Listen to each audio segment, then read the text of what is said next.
Nesse dia e horário daquele ano, Dom George Genswein, o atual prefeito da Casa Pontífice e secretário pessoal do ex-papa Bento XVI, na época, foi questionado por um jornalista. A pergunta era sobre um assunto que geralmente é evitado pelos corredores das igrejas do Vaticano. Papa Francisco realmente pode ser o pontífice do fim dos tempos? Falou o jornalista mais ousado que se encontrava naquela coletiva de imprensa, mas aparentemente todos que estavam ali ficaram atônitos. A sala ficou repleta de tensão.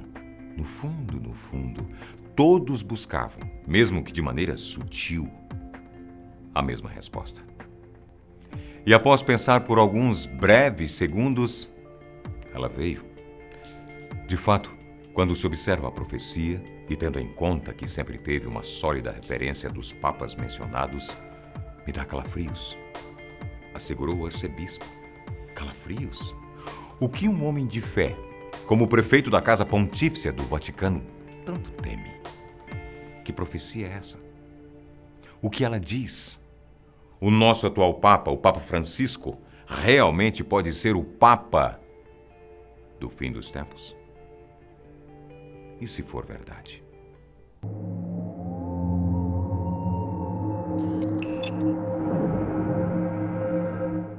Profecias. Você acredita nelas? É difícil determinar exatamente de onde elas vêm, quais tipos de forças ou energias podem dar a alguém o poder da premonição. Isso realmente existe? Deus não só existe, como opta por dar a alguém o poder da revelação? O mais famoso dos profetas que escreveu revelações à humanidade não era necessariamente religioso. Nostradamus é conhecido até os dias de hoje não pela sua habilidade como farmacêutico, médico ou alquimista. Ele é conhecido até hoje por conta do seu suposto dom de vidência. Um outro homem que entrou para a história por ter desenvolvido esse mesmo dom foi o religioso São Malaquias, de Armagh. Esse homem nasceu em 1094 na Irlanda e faleceu nos braços de um amigo próximo, São Bernardo, em 1148, a caminho de Roma. São Bernardo, por sua vez, conviveu com Malaquias e alegava que o amigo, que mais tarde foi canonizado, realmente tinha visões que lhe revelavam o futuro. Para todos, como bons católicos que eram, se tratava de um dom divino, o dom da revelação. São Bernardo decidiu então escrever uma biografia sobre São Malaquias e transcreveu naquelas páginas as maiores profecias que Malaquias já teria previsto, e elas incluíam até mesmo o dia da sua morte, 2 de novembro, e ela se cumpriu. Mas essa não era a profecia mais relevante de São Malaquias. Segundo São Bernardo, o nosso vidente e profeta aqui teria tido uma revelação espiritual e ele teria, durante essa revelação, conseguido escrever em latim codinomes, dilemas que descrevem características dos 112 próximos papas que existiriam na Terra a partir do Papa Celestino II, que era o pontífice vigente na época, até chegarmos finalmente no Papa de posição 112, que literalmente seria o Papa do fim dos tempos. Essa lista profética escrita pelo Santo Malaquias teria sido anexada à sua biografia, mas o documento teria se perdido com o decorrer da história, sendo encontrado apenas 400 anos mais tarde.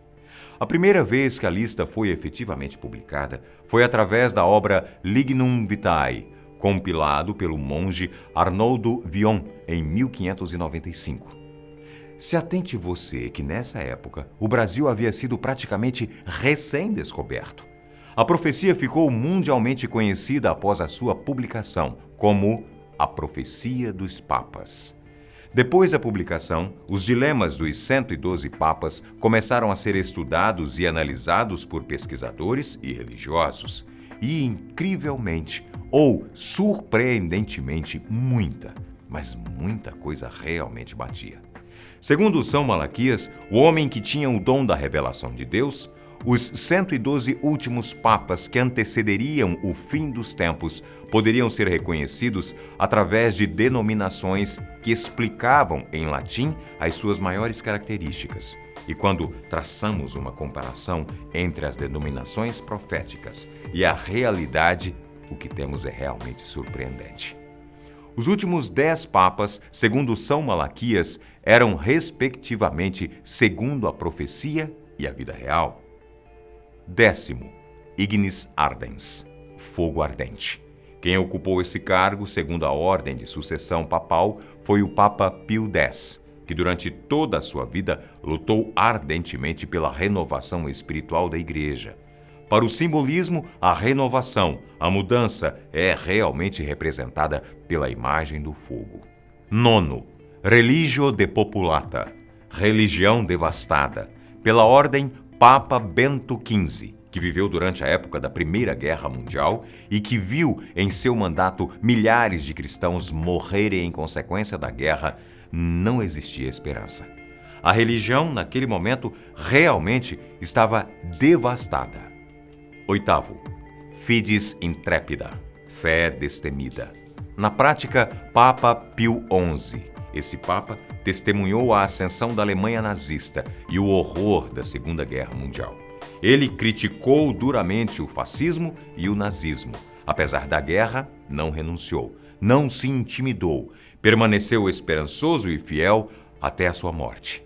7º, Pastor Angelicus, pastor angélico, Papa Pio XII. Esse Papa também afirmava ter visões. Ele era popularmente conhecido pelos fiéis como um homem angélico. 6º, Pastor Inauta, pastor e marinheiro, Papa João XXIII. Antes de sua eleição, ele havia sido patriarca da cidade de Veneza, que, como vocês devem saber, é praticamente submersa pela água do mar.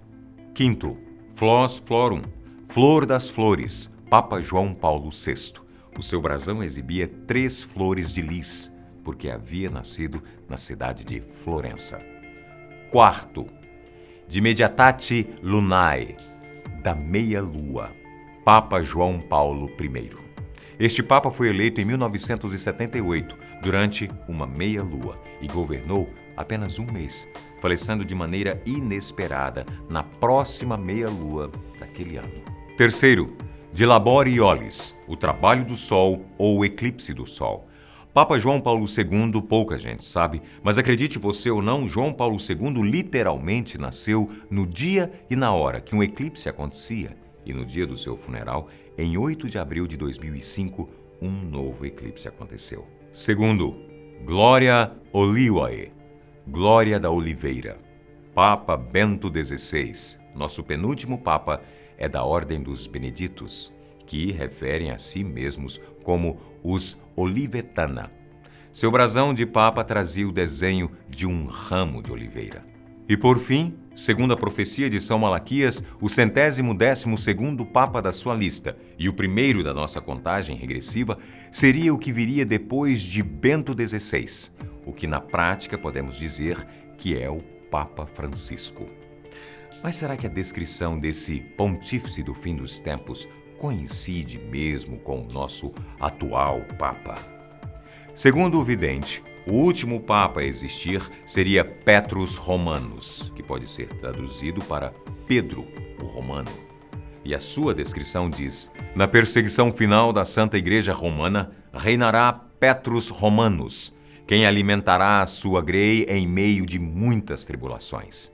Depois disso, a cidade das 7 colinas, referindo-se a Roma, será destruída e o temido juiz julgará o seu povo. O fim. Agora, se essa descrição e esse nome Pedro o Romano soou para você como uma descrição muito distante do que conhecemos do Papa Francisco, saiba que existem explicações lógicas que poderiam encaixar o nosso atual Papa perfeitamente nessa profecia. Além de ser o 112º Papa eleito após a visão de São Malaquias, o nosso atual Papa, que nasceu Jorge Mário Bergoglio, escolheu o codinome Francisco por se identificar muito em questões ideológicas e espirituais com o famoso santo, São Francisco de Assis. O verdadeiro nome de São Francisco, por outro lado, o seu nome de batismo, pasmem, Giovanni di Pietro di Bernardone. O nosso santo homenageado, e que tanto se parece em essência com o nosso Papa, é, na realidade, um Pietro, assim como diz a profecia. Para terminar essa incrível coincidência, se é que podemos chamá-la assim, apesar de Jorge Mário Bergoglio, o conhecido Papa Francisco, ter nascido na Argentina, sendo inclusive o primeiro americano proveniente do hemisfério sul a ser Papa, a sua família inteira nasceu e viveu na Itália, imigrando para a Argentina apenas no século XX, o que implica dizer que o sangue que corre em suas veias, apesar do sotaque em espanhol, é na realidade romano. No final das contas, muitos mistérios ainda envolvem essa profecia. O Papa Francisco seria realmente o Papa que São Malaquias se refere? O fim dos tempos, a qual profecia se referia? Era literal? Um apocalipse? Ou poderia ser o fim do catolicismo, por exemplo? Bom, essas e outras respostas nós, infelizmente, só poderemos recolher com o passar do tempo. Mas, por via das dúvidas, é bom se prevenir, porque... E se for verdade? Eu fico por aqui, seu amigo Boco, no próximo vídeo.